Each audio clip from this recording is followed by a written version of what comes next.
pilote, c'est Phoenix. On se retrouve pour la sixième manche du championnat Roleplay One avec énormément de retard, je vous l'accorde. Mais au vu de ma course, j'ai préféré vraiment prendre quelques jours pour moi pour me reconcentrer un peu et oublier cette terrible soirée de dimanche dernier où j'ai perdu énormément de points. Il y avait une énorme possibilité, comme vous allez pouvoir le voir sur cette vidéo. La qualification, je l'ai sauté comme d'habitude. J'ai réussi l'exploit d'être le premier des autres, comme on dit, donc derrière les Mercedes et les Red Bull, devant les Racing Point, alors que sur les 2 premières séances, j'étais derrière eux. Donc dès le départ, on va se retrouver en 5e position et pour moi, c'était un excellent résultat sur un circuit que j'apprécie énormément, mais je ne sais pas pourquoi ce soir-là, la voiture, ne réagissait pas correctement. Je la perdais énormément d'arrière et de toute façon, vous allez voir très rapidement. On se retrouve tout de suite pour le départ de la course. Les feux qui s'allument ici au Brésil, sur le circuit d'Interlagos de Sao Paulo. Et on est parti pour la sixième manche du championnat Roleplay One avec tout de suite un bon départ parce qu'on se positionne tout de suite au niveau de Vara. On va essayer de profiter de ce bon départ, Vara qui va nous tasser et on va gentiment ralentir pour ne pas créer d'accident. Derrière, aucun problème à signaler sur ce départ, un très bon départ de la part de tous les pilotes. Et là, l'objectif, ça va être de rester avec les Mercedes et les Red Bull en essayant de lâcher les Racing Point qui sont derrière moi, qui seront les principaux adversaires donc pour cette course et pour le championnat. Va falloir faire attention parce que comme vous avez pu le voir lors des qualifications, on a eu beaucoup de problèmes de glisse, que ce soit sur la voiture ou dû à des fautes personnelles. On est souvent parti en tête à queue et il va falloir donc être attentif et sérieux pendant 36 tours si on regardait cette 5e position qui nous permettrait de remonter au classement pilote et pourquoi pas de se battre avec Racing Point au niveau des constructeurs. On est à la fin du premier tour et on voit qu'il y a un énorme train qui dessine. La plupart des pilotes restent l'un derrière l'autre et on espère, nous, personnellement, garder donc le train Mercedes et Red Bull et essayer de larguer les Racing Point qui sont juste derrière nous.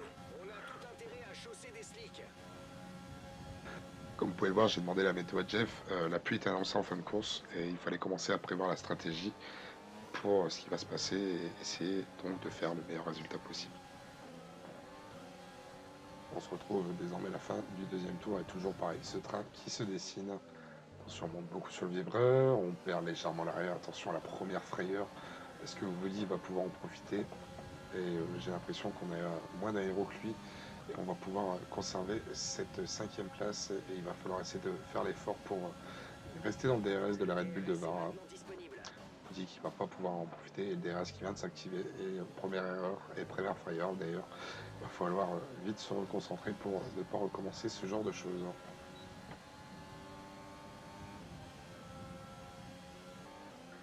On se retrouve tour 8 et comme vous pouvez voir, Yoke qui ralentit absolument tout le monde. Pilote Mercedes qui ne semble pas aller sur ce tracé d'Interlagos. Ça profite aux 10 premiers pilotes pour rester dans la zone du DRS. On va attaquer la dernière ligne droite. Et attention, on perd l'arrière ici, on va rentrer dans l'herbe.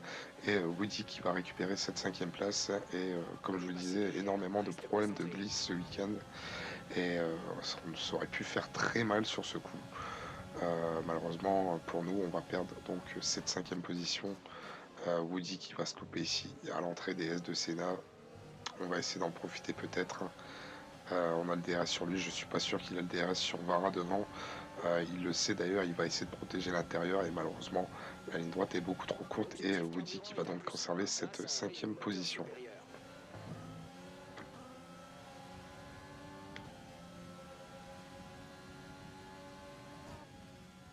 Début du 10e tour et toujours Yuk qui ralentit absolument tout le monde. Woody qui a profité pour rattraper Vara.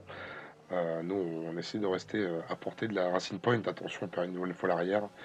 Et Jet qui, lui, est bien ressorti. Il va falloir essayer de se défendre ici. On va le tasser légèrement sur l'intérieur pour essayer de le faire ralentir dans le virage. On va lui laisser légèrement la place, malheureusement, léger contact et on va devoir partir sur l'extérieur.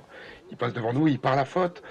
Il part à la faute, il tape dans le mur et il tape GSC Lewis derrière.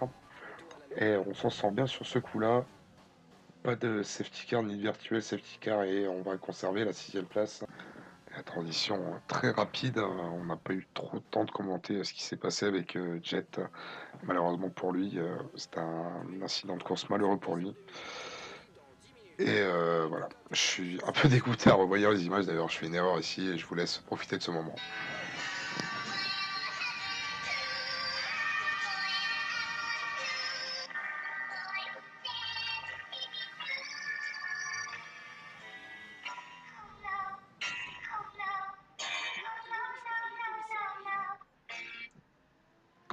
Et voilà, donc la course qui se termine sur un nouvel abandon. Beaucoup d'abandons cette saison, il va falloir corriger le tir rapidement si on veut faire de bonnes choses, que ce soit cette année ou lors du prochain championnat. Petit changement au classement, on récupère quand même 4 points, les 4 points que j'ai gagnés grâce à la course de Monaco que j'avais dépanné à McLaren. Donc je me place devant mon coéquipier et on voit tout de suite qu'au niveau du classement, il va falloir travailler fort sur les 6 dernières manches du championnat pour espérer passer déjà devant Maldini. Après, Barra, ça va être compliqué. Jet, pareil. Peut-être Ico avec sa McLaren, mais pareil, c'est un très bon pilote. Donc, ouais, ça va être fin de championnat très difficile au niveau des constructeurs. On voit que Racing Point nous a mis tarif. Et pour donc l'objectif de finir troisième, il va falloir encore une fois se bouger, j'espère. D'ailleurs, qu'on va faire une meilleure deuxième partie de saison qu'on a pu faire pour le moment, que ce soit en Division 2 ou en Division 1. L'objectif, donc, ça va être la troisième place. Quatrième, sécurité, on va avoir envie de dire, mais l'objectif, ouais, troisième place, ça va être compliqué quand même. On va pas se le cacher. Rester devant McLaren et Ferrari, c'est une obligation, mais Racing Point, ça va être très dur d'aller les chercher.